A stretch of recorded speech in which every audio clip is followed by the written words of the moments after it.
Availables, I'm sure, kagaya namin ni Mr. Vice Chair, matutuwa kayo sa ating hearing ngayon kasi most requested din yung ating mga resource person. Ang mga idol nating stand-up comedians and members ng Cool Pals, Roger Nando and GB Labrador!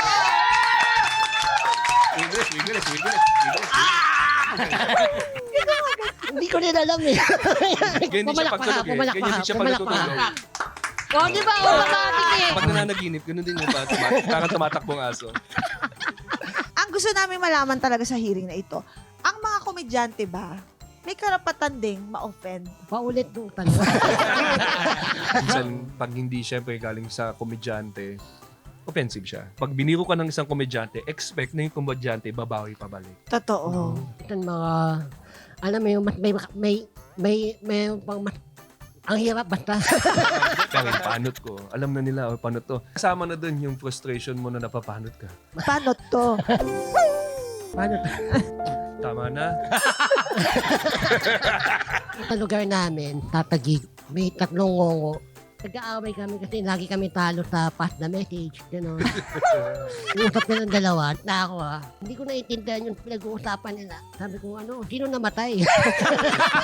Sa podcast, meron na siyang isang request na ayaw niyang i-guess si Maria Osawa.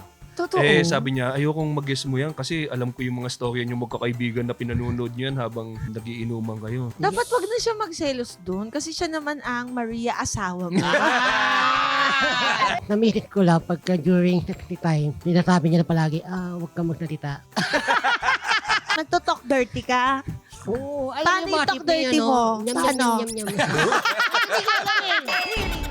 Podcast pa! Your Honor! Sa totoong buhay ba, nakatanggap na kayo ng sampina? One time, nag-video okay ako. Pinadalan ako ng mga pulis. Sabi nila, ato na yung sumisigaw na puta. Available sa YouTube channel ng Yulol, Spotify at Apple Podcasts. Naka-live stream din po kami kada Sabado ng gabi sa Yulol. Pagkatapos ng Pipita Manaloto. Kasali ka rin sa hearing. Join na sa ating official Facebook page, Your Honor, Sumbungan Court.